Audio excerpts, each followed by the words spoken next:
উনুনটা ধরে নিয়েছি, কড়াই গরম হয়ে গেছে, সরিষার তেল দিয়ে দিচ্ছি।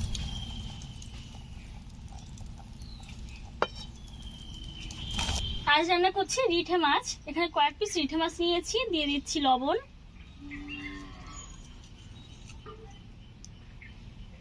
হলুদ গুঁড়ো নিয়ে নিলাম,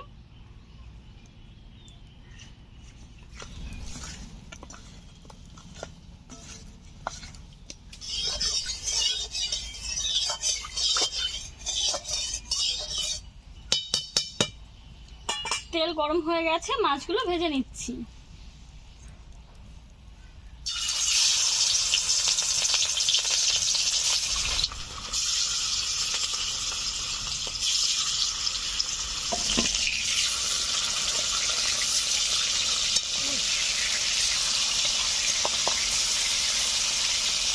এই মাছগুলো ভেজে নিয়েছি, তুলে নিচ্ছি।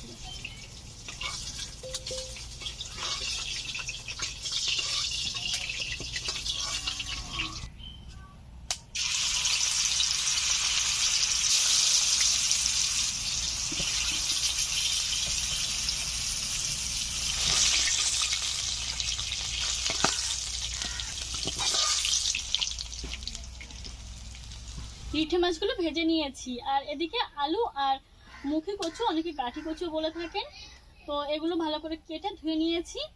এখন এই মাছ ভাজা তেলের উপরে দিয়ে দিচ্ছি।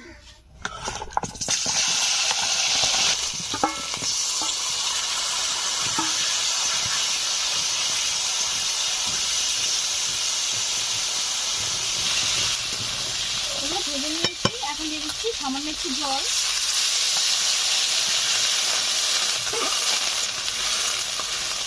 দিয়ে দিচ্ছি লবণ, শুকনো লঙ্কার গুঁড়ো, জিরে গুঁড়ো, হলুদ গুঁড়ো,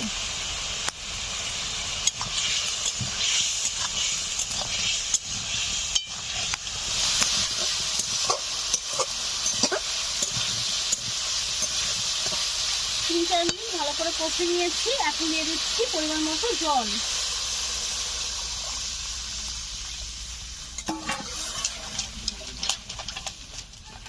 ঝোল টকবক করে ফুটছে, 5 মিনিট মতো জাল করে নিয়েছি।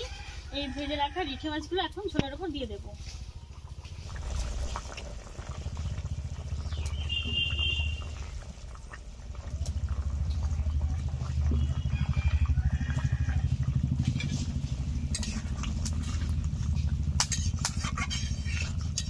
মাছ দেওয়ার পরে 5 মিনিট জাল করে নিয়েছি, নামিয়ে নিচ্ছি। কড়াই ধুয়ে বসিয়ে দিয়েছি, দিয়ে দিচ্ছি সরিষার তেল, শুকনো লঙ্কা দিয়ে দিলাম, গোটা সাদা জিরে, থেতো করে রাখা আদা,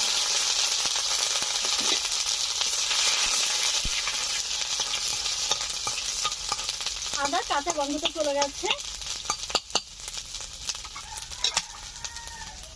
মাছের ঝোল দিয়ে দিচ্ছি।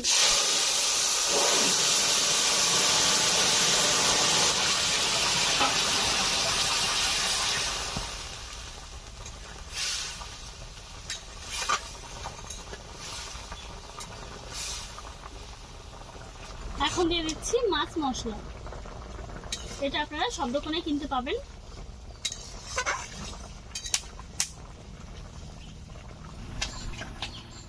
মাছের ঝোল রান্না হয়ে গেছে, এখন নামিয়ে নেব।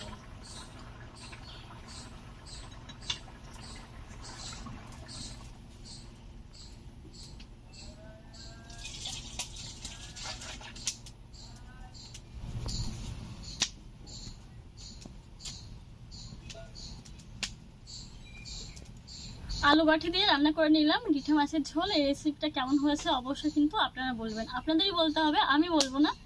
তো অবশ্যই একটা কমেন্ট করে জানাবেন, আর যদি খারাপ লাগে সেটাও আমাকে জানাবেন, তা না হলে আমি বুঝবো কি করে আপনাদের কি মতামত আছে। তো বন্ধুরা, এত কষ্ট করে আপনাদের জন্য আমি ভিডিও বানাই, আপনারা কিন্তু দেখে চলে যান, একটা লাইক করেন না। আর অনেক লোক সাবস্ক্রাইব করেছেন, কিন্তু সবাই ভিডিও দেখেন না। তো আপনাদের সবার কাছে অনুরোধ রইল ভিডিওটা একটু দেখার জন্য। তো আজকের মতো এখানেই বিদায় নিচ্ছি, নতুন রেসিপির সঙ্গে আবার আসবো। ধন্যবাদ।